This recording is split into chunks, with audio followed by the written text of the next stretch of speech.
오늘 우리가 함께 묵상할 하나님 말씀은 에베소서 4장 7절로 16절의 말씀입니다. 제가 가지고 있는 성경으로는 신약 313페이지에 있습니다. 에베소서 4장 7절로 16절의 말씀입니다.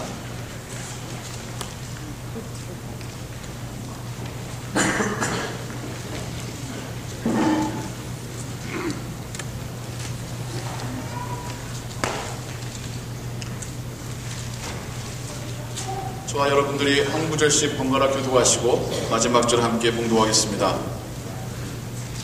우리 각 사람에게 그리스도의 선물의 분량대로 은혜를 주셨나니 그러므로 이르기를 그가 위로 올라가실 때 사로잡힌 자를 사로잡고 사람들에게 선물을 주셨다 하였도다.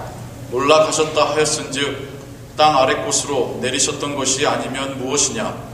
내리셨던 그가 곧 모든 하늘 위에 오신 자니 이는 만물을 충만케 하려 하심이니라. 그가 혹은 사도로 혹은 선지자로 혹은 복음 전하는 자로 혹은 목사와 교사로 주셨으니 이는 것을 경케 하며 봉사일을 하게 하며 그리스도의 몸을 세우려 하심이라.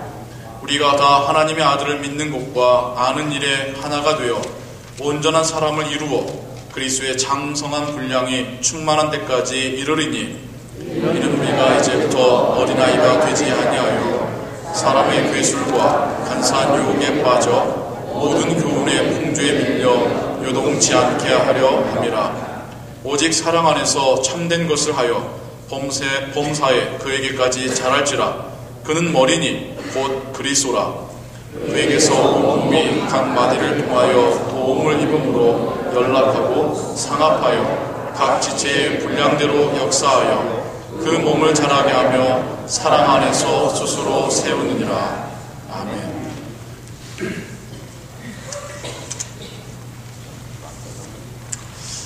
제가 지난 주일 월요일부터 수요일까지 디트로이트에서 열렸던 미시간 지역 한인 목사님들 수련회에 다녀오게 되었습니다. 그곳에서 오랫동안 이곳 미시간 지역에서 가까운 미시간 지역에서 이민 목회하셨던 목사님들도 배웠고요. 그분들의 귀한 조언과 어떤 그 깊은 연륜에서 나오는 어떤 그런 경험들, 조언들을 듣고 왔습니다. 뿐만 아니라 강산 목사님께서 주시는 그 말씀, 도전이 되는 그 말씀도 들었고요. 기도하는 시간도 갖고 돌아올 수 있었습니다. 많은 이야기들이 오고 갔으며 들었는데요. 그 중에서 참 저에게 인상 깊었던 것 중에 하나가 교회의 신뢰도에 대한 이야기였습니다. 무슨 말이냐면 사람들이 교회를 얼마나 신뢰하느냐에 대한 연구 결과를 듣게 되었습니다. 물론 이것은 한국 교회에 대한 이야기입니다만 한국 이민자의 교회와도 크게 다를 바 없다라고 생각합니다. 무작위로 1000명에게 설문조사를 하였습니다. 그렇게 3년간을 하였습니다.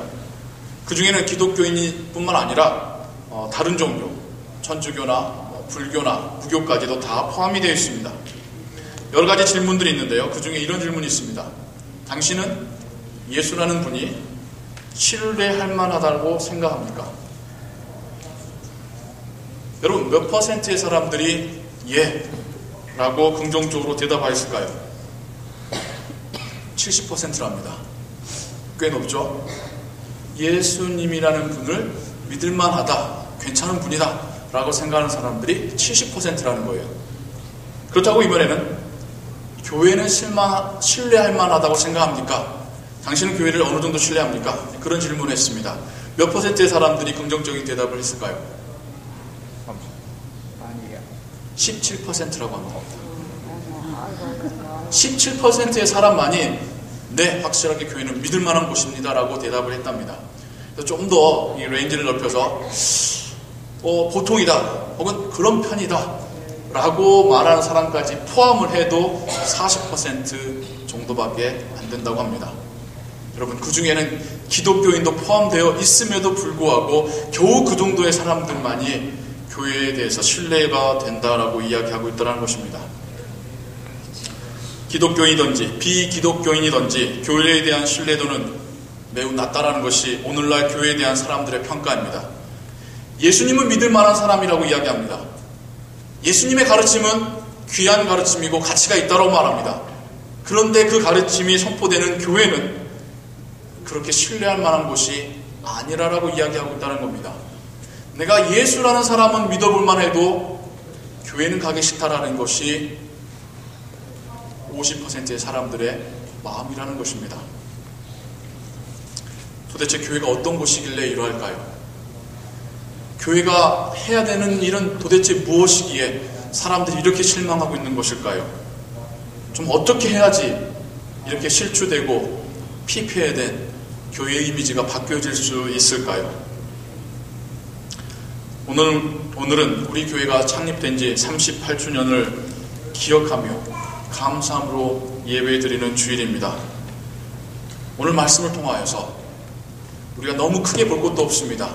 한국 교회가 아니라 우리 교회를 향하신 하나님의 뜻을 발견할 수 있기를 소원합니다. 에베소서 4장에는 교회를 향한 사도 바울의 귀한 말씀이 담겨져 있습니다. 그 중에서도 오늘 우리는 4장 12절의 말씀을 주목해서 보기를 원합니다. 우리 4장 12절의 말씀 우리가 함께 한 목소리로 한 번 더 읽어볼까요? 시작. 이는 성도를 온전케 하며 봉사의 일을 하게 하며 그리스도의 몸을 세우려 하심이라. 아멘. 저는 이 세 가지에서 성도를 온전케 하고 봉사의 일을 하게 하고 그리스도의 몸을 세우겠다라는 이 세 가지에게서 하나님께서 이 땅에 교회를 세우신 목적을 발견할 수 있었습니다. 그 첫 번째가 성도를 온전케 한다는 것입니다. 온전케 한다는 의미가 뭘까요? 온전케 한다. 이건 훈련의 의미입니다.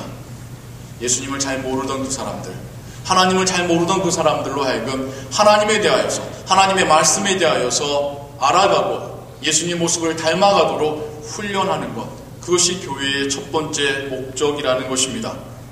예수 그리스도의 제자로 훈련시키는 것이 바로 하나님께서 이 땅에 남겨놓으신 교회의 첫 번째 임무라는 것입니다. 너무나도 단순하면서 당연하죠. 그런데 생각보다 그렇게 당연하지고 단순하지가 않습니다. 교회는 엔터테인먼트나 사교의 모임이 주된 목적이 아니라는 것입니다. 교회는 컨트리 클럽이 아니라는 것입니다. 여러분, 컨트리 클럽이 뭡니까? 저는 사실 잘 모릅니다만 제가 그나마 들은 이야기로 자격이 되는 사람들이 회원으로 들어올 수 있는 곳이죠. 그 안에서 그들이 즐겁게 교제하는 곳이 컨트리 클럽이시죠. 근데 교회는 그게 아니라는 거예요. 자격이 되는 사람이 들어오는 것이 아니라는 것입니다. 자격이 돼야지만 들어온다고 한다면 여기 앉아있는 사람 별로 없습니다. 자격이 되지 않아도 들어올 수 있는 곳이 교회입니다. 우리의 첫 번째 목적은 교제가 아닙니다. 물론 교제 중요하지요. 해야 됩니다. 근데 우리는 교제하기 위해서 교회에 오는 것이 아닙니다. 그리스도를 닮아가는 훈련을 받기 위해서 교회에 우리는 모이고 있는 것입니다. 물론 교회에 나오신 지 얼마 안 되신 분들, 믿음을 가지신 지 얼마 안 되신 분들에게 우리는 더 많은 관심과 사랑을 쏟아주어야 됩니다. 그러함으로 인해서 그분들의 믿음이 자랄 수 있도록 우리가 돕는 것이겠지요. 그래서 훗날에는 그분들이 흔들리지 않는 믿음의 소유자가 되게끔 하는 것, 그것이 바로 우리 교회가 해야 될 일이라는 것이죠. 그래서 처음 교회 나오셨을 때에는 사람들이 참 칭찬도 많이 해주십니다. 사랑도 많이 베풀어 주시고 관심도 많이 가져주십니다. 근데 점차로 신앙생활 해갈수록 조금씩 교회에서 일도 하게 되고 성경 공부라는 것도 참여하게 되고 하면서 조금씩 이제 깊은 곳으로 발을 디디게 됩니다. 그러다 보면 어떤 분이 간혹 이런 이야기를 하시는 분들이 있어요. 잘못 코가 꿰인 것 같은데 처음에는 좋았는데 점차 이거 사람들이 저를 대하고 저에게 요구하는 것들이 커져가요. 사람들이 변하는 것 같아요. 크게 당연한 겁니다. 왜요? 우리는 점차로 성장해 가면서 더 큰 짐을 질 수 있게 되기 때문인 거죠. 어린아이에게 짐을 맡기진 않습니다. 그러나 그 아이가 자라갈수록 그에게 조금씩 더 무거운 짐을 맡겨야 되고 맡길 수 있어야 하는 것이죠. 우리가 주 앞에 나와 신앙인이 된 이후에 우리에게도 마찬가지입니다. 처음에는 이제 막 나온 초신자에게 무거운 짐이나 어떤 봉사 임무를 맡길 수도 없어요. 맡겨서도 안 됩니다. 하지만 점차 예수님을 알아갈수록 이제 그분들이 교회 안에서 이렇게 함께 일할 수 있고 봉사하고 섬길 수 있는 그런 기회를 드려야 하는 것입니다. 그것이 교회가 우리 성도님들을 온전한 모습으로 또한 돕는 그러한 첫 번째 임무일 줄로 믿습니다. 여러분, 이걸 아시기 바랍니다. 우리가 성장할수록, 우리의 믿음이 성장할수록 우리는 조금씩 더 힘든 일을 맡게 될 거라는 것입니다. 처음 교회 나왔을 때 해피한 날은 하나님 나라에 가셔서 맛보시게 될 것입니다. 속은 느낌이십니까? 그런데 그러한 믿음이 성장해 갈수록 우리가 감당할 수 있는 능력도 커가면서 우리가 맛보는 이 기쁨의 퀄리티도 바뀌어지게 되는 거예요. 우리는 할 수 있습니다. 하나님이 우리를 성장시켜 가고 계시기 때문입니다. 다시 말해서 또한 우리는 이렇게 생각해 볼 수 있습니다. 여러분 이렇게 교회에 나오셔서 함께 신앙생활 하시면서 여러분의 내면의 세계가 혹은 여러분의 어떤 신앙의 모습이 훈련받고 있다라는 느낌을 받고 계십니까? 내가 교회에 나와서 점차 다듬어지고 좀 더 알아져가고 내가 변해져가고 내가 좀 더 크리스찬의 모습으로 도전받고 있다라는 그런 느낌이 여러분에게 있습니까?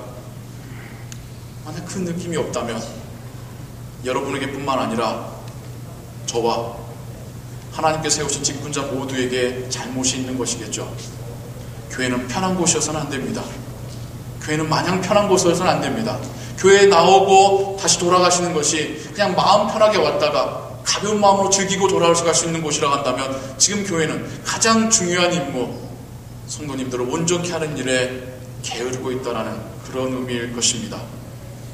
여러분, 우리 교회 안에서 제공하는 여러 가지의 많은 모임들이 있습니다. 여러분들의 신앙의 성장을 위한 그런 모임들입니다. 이런 모임들에 적극적으로 참여하시기 바랍니다. 큐티 모임이 있고요, 성경본 모임이 있고요, 또한 가정들이 모이는 구역 모임이 있고요, 새벽 예배가 있으며 주일 예배가 있습니다. 이런 모임들에 여러분들이 적극적으로 참여하시면서 그곳에서 하나님의 모습을 발견하고 하나님의 말씀을 들으며 주님의 모습을 닮아가시기 바랍니다. 그것이 바로 여러분들이 교회를 통하여 훈련받는 모습입니다. 그것이 바로 하나님께서 이 교회를 통하여 우리를 성장시켜 가시는 모습일 줄로 믿습니다. 이렇게 아멘을 강요해야 됩니까? 저 별로 강요하는 거 안 좋아합니다만은, 정말 진심으로 여러분에게 드리는 말씀입니다.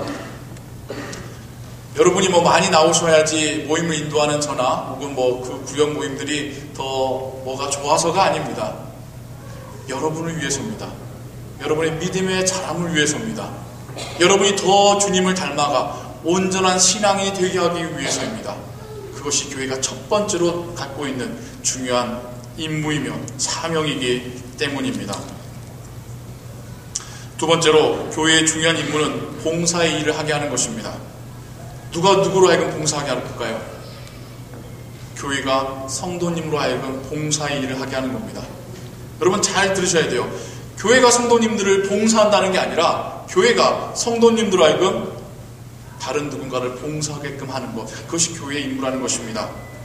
우리는 교회하면 흔히 목사님을 떠오르기 쉽습니다. 감사합니다만은 그러한 것이 아닙니다. 우리가 교회하면 교회의 직분자들, 장로님이나 권사님들 생각하기가 쉽습니다. 아닙니다. 교회는 하나님께서 운영하시는, 하나님께서 이끄시는 공동체입니다. 하나님께서는 이 교회라는 공동체를 통하여서 여러분들로 하여금 그 누군가를 섬기고 봉사하는 일을 하게 하신다라는 것입니다. 여기서 말하는 봉사는 단지 교회 안에서만의 봉사를 의미하는 것이 아닙니다. 주일 점심 식사를 위한 봉사만 이야기하는 것이 아닙니다. 우리가 교회 밖으로 나아가서 세상을 섬기는 것도 포함되어 있는 것입니다. 이 지역사회를 섬기고요, 복음이 들어가지 않은 그 선교 지역을 섬기는 것, 그것이 지금 성경에서 우리에게 말씀하시는 성도로 하여금 봉사의 일을 하게 한다는 의미인 것입니다. 지난주에도 여러분에게 말씀드렸습니다. 구원은 나 혼자 받는 것이겠지만 신앙생활은 결코 나 혼자 하는 것이 아니라는 것입니다. 우리는 함께 신앙생활하고 있습니다. 신앙인들과 신앙인들이 함께 예배하는 것이고요, 신앙인들이 비신앙인들과 함께 그들을 상대로 사랑과 진리를 전해주는 이러한 것들이 바로 신앙생활인 것입니다. 창립 38주년을 맞이하는 우리 교회도 이제는 우리의 관심과 우리의 눈을 교회 밖으로 돌릴 수 있게 되기를 소원합니다. 교회 안에 있는 우리끼리 서로 섬기고 서로 화목하고 사랑하는 것도 당연히 중요합니다. 그러나 교회 밖으로도 우리가 눈을 돌릴 수 있어야 합니다. 이를 위하여서 교회는 더욱더 이 지역 사회를 섬기는 일을 찾아내고 여러분들에게 기회를 제공해야 할 것입니다. 계속해서 선교지를 돕고 선교지에 가서 그 지역과 함께하는 그런 방법들을, 그 길들을 발견하여서 마련하여서 여러분들에게 제공해야 할 것입니다. 그러므로 인하여서 우리가 더 하나님 닮아가는, 더 예수님 닮아가는 그러한 신앙의 성장의 과정을 겪게 될 줄로 믿습니다. 얼마 전에 우리 이제 새로 제립된 카운슬의 첫 번째 모임이 있었습니다. 그 모임에서 너무나도 의미 있는 한 가지의 결정을 하게 됐습니다. 어떤 것이냐면요, 여러분도 뭐 잘 알고 계시다시피 우리가 이제까지 체리스팀 미션을 물질로만 후원하였습니다. 많은 돈도 아니었습니다. 조금씩 다달이 후원하고 있었는데 그곳에 모이는 분들이 한 250명 정도 되신답니다. 그래서 우리 카운슬에서 그곳과 이제 컨택을 해서 이야기 나누길 어떻게 이야기가 됐냐면요, 한 번 정도의 식사를 우리의 교우들이 우리가 음식을 준비해서 그곳에서 그분들을 서빙하는 그런 일을 한번 맡아보자. 1년에 한 번에서 많으면 2번 정도 이렇게 의미있게 지역사회를 봉사하는 일을 해보자는 일을 안건을 결정하게 되었습니다. 제가 오늘 이 시간 말씀 전하는 이 기회를 통해서 여러분에게 알려드립니다. 여러분, 교회는 바로 우리입니다. 누군가가 가겠지가 아니라 우리가 가는 것입니다. 그래서 우리가 이제는 이 교회 문을 넘어서 밖으로 나아가서 우리의 사랑이 필요한 그들에게 찾아가서 그들을 주님의 사랑으로 정말 공급하고 대접하고 우리의 마음도 열리는 그런 기회를 우리가 갖기를 소원합니다. 조만간 구체적인 일정과 방법이 결정되어서 여러분들에게 광고되어질 것입니다. 여러분 많은 분들 참여하셔서 정말 뜻깊은 일 우리가 함께 나누고 기쁨도 누릴 수 있게 되기를 소원합니다.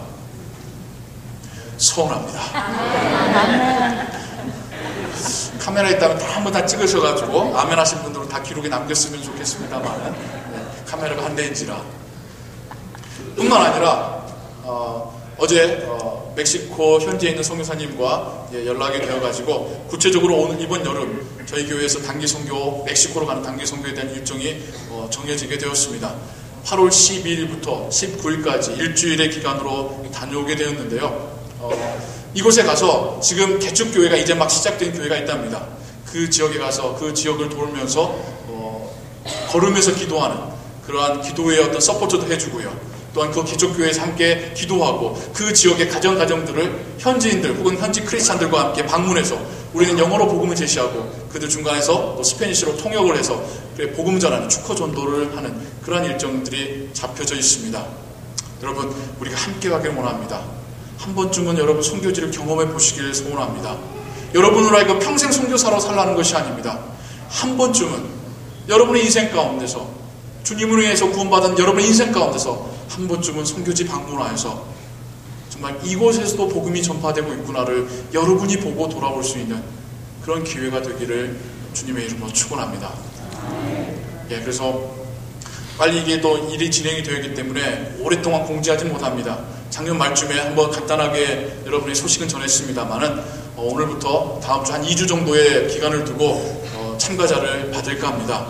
여러분들 많이 참여하셔서 정말 은혜 체험하고 또한 그들에게 사랑도 전하고 돌아올 수 있는 그런 단기 선교 되기를 소원합니다. 38주년을 맞이하여서 정말 우리 교회가 지역사회를 섬기고 선교지에 더욱더 우리의 길을 넓혀가는 그런 뜻깊은 한 해가 되기를 주님의 이름으로 축원합니다. 마지막으로 교회가 해야 될 중요한 일은 그리스도의 몸을 세우는 일입니다. 그리스도의 몸을 세운다. 조금 어려운 표현이죠. 이것은 두 가지 의미로 해석이 될 수 있습니다. 첫 번째는 그리스도의 몸을 교회로 해석할 수 있습니다. 흔히 교회의 머리를 예수 그리스도라고 말씀하시죠. 반대로 예수 그리스도를 머리로 갖고 있는 이 몸은 교회를 말합니다. 그래서 그리스도의 몸을 세운다는 것은 교회를 세운다는 의미가 될 것입니다. 교회를 세운다는 것은 visibly, invisibly 두 가지 의미가 있어요. 보이게는 정말 이 지역에 혹은 다른 지역에 혹은 선교지에 교회의 신앙의 공동체가 세워질 수 있도록 서포트하는 것입니다. 그 교회가 세워짐을 위해서, 교회가 건강하게 세워짐을 위해서 기도하고 후원하는 것, 그게 첫 번째일 것입니다. 두 번째는 보이지 않게 신앙적으로 우리의 교회가 혹은 전 세계의 하나님의 교회들이 건강하게 세워질 수 있도록 우리가 기도하고 협력하는 것, 함께 일하는 것, 그것이 우리가 주님의 몸을 세우는 일인 것입니다. 주님의 몸을 세운다는 의미는 이렇게도 우리가 해석할 수 있습니다. 예수 그리스도의 죽음과 부활에 빗대어서 우리가 이해할 수 있습니다. 예수 그리스도께서는 사단에 의하여 죽임을 당하셨습니다. 주님의 죽음은 주님의 쓰러짐으로 우리가 이해할 수 있겠죠. 하지만 하나님께서는 여기에 멈추지 아니하시고 주님을 다시 부활하게 하셨습니다. 다시 일으켜 세우셨습니다. 이 주님의 부활의 소식을 전하는 것, 이것이 주님의 다시 일으켜 세우심을 세상에 알리며 하나님의 나라를 확장해가는 일일 줄로 믿습니다. 우리의 교회를 통하여 예수 그리스도의 몸이 세워지기를 소원합니다. 우리 교회를 통하여 우리 교회뿐만 아니라 다른 지역에 있거나 선교지에 있는 교회들이 건강하게 세워지기를 소원합니다. 우리 교회를 통하여 예수 그리스도의 부활의 소식이 더욱 알려지기를 소원합니다. 그럴 때 13절에서 말하고 있듯이 우리가 다 하나님의 아들을 믿는 것과 아는 일에 하나가 되어 온전한 사람을 이루어 그리스도의 장성한 분량이 충만한 데까지 이르리니 라고 말씀하고 있습니다. 교회와 함께 여러분 그렇게 신앙생활 하시고 섬기시고 훈련받고 봉사하고 선교하실 때 우리가 바로 주님의 모습 닮아가게 되는 것입니다. 우리에게서 예수 그리스도의 모습이 드러나게 되는 것입니다. 이 땅에 교회가 있는 이유는 바로 그것을 위해서입니다. 우리로 하여금, 주님을 영접한 우리로 하여금 더욱 주님의 제자로서 주님을 닮기 위하여 훈련시키고 봉사하게 하고 선교의 기회를 마련하는 것, 그것이 바로 이 땅의 교회에 맡기신 하나님의 지상 명령이기도 합니다. 여러분, 교회의 사이즈를 우리가 어떻게 평가할 수 있을까요? 여러분은 어떤 교회를 보고 이 교회는 큰 교회다, 이 교회는 작은 교회다라고 말씀하십니까? 여러분 보시기에 우리 교회는 큰 교회입니까? 작은 교회입니까? 네. 교회 건물의 크기를 가지고 여러분 크고 작고를 말씀하십니까? 큰 빌딩 갖고 있으면 큰 교회이고 교회 건물이 작으면 작은 교회일까요? 아니면 성도의 수를 가지고 우리가 판단할까요? 수가 많을 때는 큰 교회고 수가 작을 때는 작은 교회일까요? 아니면 어떤 꿈을 가지고 평가할까요? 큰 꿈을 가지고 있으면 큰 교회고 작은 꿈을 가지고 있으면 작은 교회일까요? 저는 교회의 크고 작음을 판단할 수 있는 기준은 우리의 역량이라고 생각합니다. 하나님께서 우리에게 맡기신 그 사명을 감당할 수 있는 역량이 어느 정도이냐가 우리의 크고 작음을 판단하는 기준일 거라고 생각합니다. 예를 들어서 하나님께서 우리의 교회에게 맡기신 그 사명을 감당하기에 우리가 충분할 뿐만 아니라 더 넘치게 힘이 있다. 우리는 큰 교회겠죠. 그렇다면 우리의 넘치는 역량만큼 더 우리가 할 일을 찾아보아야 할 것입니다. 반대로 하나님께서 우리에게 이 교회에, 정말 이 시대에, 이 지역에 있는 이 교회에 맡기신 일에 우리 교회가 열정이 없고 관심이 없고 감당할 마음이 없다면 우리는 작은 교회입니다. 우리가 더 믿음이 성장해야 될 것입니다. 교회의 크고 작음은 하나님께서 맡기신 그 일을 감당할 수 있느냐 못하느냐, 그곳으로 보아야 할 줄로 믿습니다. 우리가 우리 교회를 다시 돌아볼 수 있는 계기가 되기를 원합니다. 우리 교회는 큰 교회입니까? 작은 교회입니까? 하나님께서 이 톨리도 한인연합교회를, All Nations Community Church를 이곳에 남겨두신 이유는 무엇일까요? 우리가 그것을 발견해야 됩니다. 우리는 지난 2년 동안 새로운 직분자들을 선출하였습니다. 그리고 작년 여름부터 가을까지 이분들과 함께 제가 직분자 훈련의 시간을 가졌습니다. 그 교육 중에 한 가지 세션에서 제가 지금 여러분에게 드렸던 동일한 질문을 그분들에게 드렸습니다. 여러분들 생각할 때는 하나님께서 이 교회를 이곳에 세우신 이유가 무엇이라고 생각하십니까? 하나님께서 이 교회에 주시는 사명이 무엇이라고 생각하십니까? 지금 이때에 2010년을 즈음한 톨리도 지역에 있는 우리 교회를 향한 하나님의 목적은 무엇이라고 생각하십니까?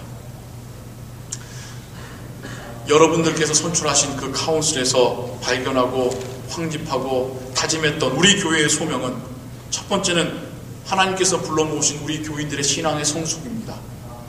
두 번째는 우리가 처해 있고 속해 있는 이 지역사회를 향한 봉사였고요. 세 번째는 선교지를 후원하는 것이었고요. 그리고 마지막으로 세계 각처에서 이곳으로 모여든 유학생들을 돌보는 일이었습니다. 이 네 가지가 하나님께서 지금 이 시대에 이곳에 있는 우리 교회를 향하여 주신 사명이라는 것을 우리가 발견하게 되었습니다. 여러분, 이 네 가지, 제가 좀 전에 에베소서 말씀을 통하여 전해드렸던 교회의 사명과 너무나도 잘 맞지 않습니까? 교인의 성숙과 지역사회에 대한 봉사와 선교지를 다시 협력하는 것, 그리고 또한 신앙으로서 우리의 자녀들을 육성하는 것, 이것이 교회의 임무였고 또한 우리의 카운슬이 함께 발견한 우리 교회의 사명이기도 하였습니다. 저는 이것이 단지 카운슬 몇 명만의 생각이 아니길 바랍니다. 우리 모든 교인들이 함께 공유하며 우리가 함께 목표로 세울 수 있는 그런 교회의 사명이 되기를 소원합니다. 하나님께서 이곳에 교회를 세우신 이유를 우리 모두가 발견할 수 있기를 주님의 이름으로 축원합니다. 38년입니다. 한 가정에서 시작된 교회가 38년을 버텨왔습니다. 정말 저는 버텨왔다는 표현을 하고 싶습니다. 뿐만 아니라 그냥 그 상태로 있었던 것도 아니고 하나님께서 이렇듯 정말 큰 믿음의 공동체로 키워주셨습니다. 수많은 이들이 이 교회를 거쳐갔습니다. 이곳에서 신앙의 훈련을 받고 있고 또한 받아왔습니다.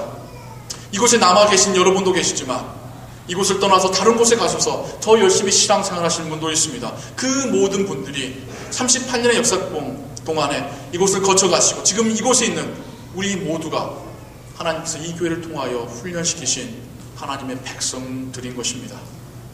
마치 하늘의 자그마한 겨자씨가 큰 나무가 되어서 많은 동물들이 그곳에서 쉼을 얻듯이 하나님께서 작은 겨자씨와 같은 교회를 심으셔서 오늘 이렇게 큰 나무로 키우셨음을 여러분 우리 함께 감사함으로 고백할 수 있기를 원합니다. 38년의 세월 결코 짧은 세월이 아닙니다. 38년이라는 역사를 가진 이민교회도 많지가 않습니다. 그 기나긴 세월을 견뎌올 수 있었던 것은 오직 하나님의 은혜와 섭리였습니다. 그 긴 세월 동안에 우리 교회에 기쁨도 있었지만 아픔도 있었습니다. 하지만 이 모든 것이 하나님께서 우리를 훈련시키시는 도구였음을 믿으시기 바랍니다. 지금까지 우리를 성장시키고 인도하셨던 하나님께서 앞으로 더욱 우리와 함께 하실 것을 믿으시기 바랍니다. 하나님께서 목양하시고 인도하시는 이 교회의 한 식구 되신 여러분들을 주님의 이름으로 축복합니다. 우리 모두가 그리스도의 몸을 세우는 일에, 주의 교회를 더욱 성장시키는 일에 쓰임받게 되기를 주 예수 그리스도의 이름으로 축원합니다. 기도하겠습니다. 하나님 아버지, 감사합니다. 하나님께서 이곳에 세우신 그 조그만 교회가 38년의 시간 동안에 정말 많은 신앙인들을 훈련시켜 왔습니다. 또한 우리로 하여금 함께 모여 하나님을 예배하는 자리가 되었습니다. 아버지, 이제 우리를 더 성장시켜 주시옵소서. 우리에게 향하신 하나님의 목적을 발견하게 하여 주시옵소서. 지역사회를 섬기며 선교지와 연결될 수 있게 하여 주시옵소서. 우리에게 보내주신 유학생들과 우리에게 주신 우리의 자녀들을 말씀으로 양육하는 교회가 되게 하여 주시옵소서. 이제까지 함께 하셨던 것 그 이상으로 우리를 축복하시며 우리를 지키시며 인도하여 주시옵소서. 예수 그리스도의 이름으로 기도하옵나이다. 아멘. 찬송가